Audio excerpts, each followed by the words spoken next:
कानपुर में एक के बाद एक हत्या का सिलसिला लगातार जारी है, जहां रविवार रात करीब 2 बजे एक युवक की गला काट कर नृशंस हत्या कर दी गई। जानकारी मिलते ही police commissioner, DCP, ADCP, SCP सहित आला अधिकारी मौके पर पहुंचे और जांच में जुट गए और घटना में शामिल तीनों हत्यारोपी को गिरफ्तार कर लिया। पूरी घटना का खुलासा करते हुए डीसीपी सेंटर प्रमोद कुमार ने बताया कि कानपुर के थाना नवाबगंज क्षेत्र के अंतर्गत गंगा बैराज से 1200 मीटर एक फार्म हाउस के बाहर एक युवक जिसका नाम प्रतीक था, किराए के मकान में रहकर एसएससी की तैयारी कर रहा था, जो कि मूल रूप से कन्नौज का निवासी था।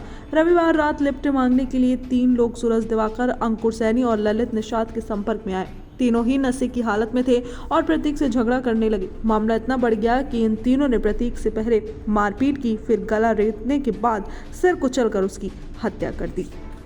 टुडे इंडिया लाइव न्यूज़ के लिए पंकज अवस्थी की खास रिपोर्ट। देखिए, ये हमें रात में सूचना मिली थी कि एक व्यक्ति को 3 लड़के मिलके मार रहे थे ईंट पत्थर से। इस पे हमारी नाइट पुलिस जो तत्काल वहाँ पे पहुँची और वहाँ पे जो सूचनाकर्ता थे रामानंद, उन्होंने बताया था कि ईंट पत्थर से मार रहे हैं। जब नाइट की जो हमारी नाइट वाली टीम पहुँची, उन्होंने बड़ी हिम्मत के साथ एक व्यक्ति को तत्काल ही पकड़ लिया, जिसका नाम था सूरज दिवाकर, जो ई रिक्शा चालक था। उसकी मदद से 2 व्यक्तियों को और पकड़ा, अंकुल सैनी और ललित निषाद। इन तीनों ने रात में शराब के नशे में ई रिक्शा में जो मृतक है प्रदीप सिंह, उसके साथ लड़ाई झगड़ा किया और फिर बाद में उसको सुनसान जगह पे लाके उसकी हत्या कर दी थी। कितने लोग पकड़े गए, इसमें कारण क्या? देखिए, 3 लोग जैसा मैंने बताया, सूरज दिवाकर, अंकुल सैनी, ललित निषाद। जिसमें सूरज दिवाकर वो ई रिक्शा चालक है, अंकुल सैनी इसका दोस्त है और अंकुल सैनी का दोस्त ललित निषाद है, जो कि यहाँ पे काम करता है, गंगा बैराज पे खाना बनाने का काम करता है।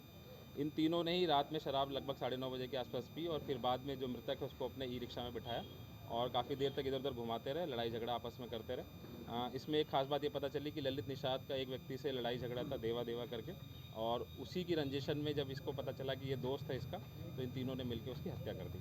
सिर्फ सब दुश्मन के दोस्त पूर्व में अगर उसकी हत्या कर दी। जी बिल्कुल। जिस तरह हत्या हुई थी, पुलिस के लिए क्या प्रभाव पड़ा? देखिए, चूँकि हमारी पुलिस ने बहुत जल्दी इस घटना को लगभग मैं कहूँगा 6 घंटे के अंदर ही अनावरण कर दिया। जैसे हमने हिरासत मिला, पूछताछ की, तो इन्होंने एक एक चीज़ पूरी बताई। ललित निशान थोड़ा शातिर किस्म का था, इसने अपने कपड़े जो खून से सने हुए थे उसको फेंक भी दिया था, बट पुलिस ने उसको ही बरामद कर लिया है और सभी का हमने बेंजाडिन टेस्ट किया, उसमें पॉजिटिव भी आए हैं सारे लोग। और अभी जो पोस्टमार्टम की कार्रवाई वो चल रही है। बाकी हमने मुकदमा पंजीकृत कर लिया है और इनको जेल भेजा जाएगा। देखिए, नहीं, अभी तक ये चीज़ नहीं पता चल पाई, क्योंकि जब हमने डिटेल में पूछताछ करी तो तीनों ने ही मना किया कि व्यक्ति को हम नहीं जानते थे, बट चूंकि एक कॉमन लिंक जो देवा करके निकल के आया है वो ललित का दोस्त था और उसी के कारण इन्होंने प्रदीप की भी हत्या कर दी। देखिए, चूंकि ये लड़का जो है रामानंद, लगभग 30 उम्र का है, ये इसकी भी शादीशुदा नहीं है और यहाँ पे एसएससी की तैयारी कर रहा था। हम लोग इस लिंक पे भी काम कर रहे हैं अभी, लेकिन अभी प्रथम दृष्टया इस चीज़ की पुष्टि नहीं कर सर, रहे। एक कुछ जैसे मूलगंज में अभी एक हत्या हुई थी और ये छोटी छोटी बातों में जिस तरह से हत्याएं हो रही हैं, तो क्या लगता है कि कानपुर में क्राइम का, हत्या का जिस तरह ग्राफ बढ़ा है, तो लगता नहीं पुलिस के लिए एक समस्या बन रही है? देखिए, आपस में लड़ाई झगड़ा चूँकि एक मुख्य कारण मुझे लगता है जो शराब और इसकी चीज़ें होती हैं, जो नाबालिग बच्चे होते हैं या उस कम एज के बच्चे होते हैं जो पढ़ाई लिखाई बहुत जल्दी छोड़ देते हैं और शराब के नशे में जाते हैं, वो तैश में आके इस तरीके के काम करते हैं। तो उस पर ध्यान देने की ज़रूरत है। मैं मीडिया के बंधुओं से भी आग्रह करूँगा कि जो लोग शराब पीते हैं या नाबालिग बच्चे जिनकी फैमिली में जो इस प्रकार का जो काम धंधे में लिप्त है, तो उनको भी समझाने की कोशिश करें। घटनास्थल पे कई दुकानें हैं जो मैगी पॉइंट के नाम से चलती है, टाउन सेक्टर, वहाँ पे रात में क्या काफ़ी भीड़ लगती है? देखिए, जो घटना मैंने बताया, चूँकि 2:30 से 3 बजे के आसपास के, तो उस समय दुकानें सारी लगभग बंद ही होती हैं।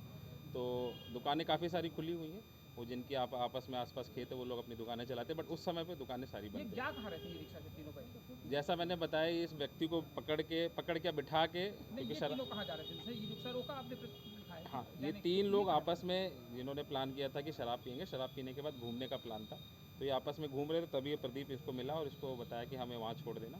फिर उसके बाद लड़ाई झगड़ा स्टार्ट हो गया।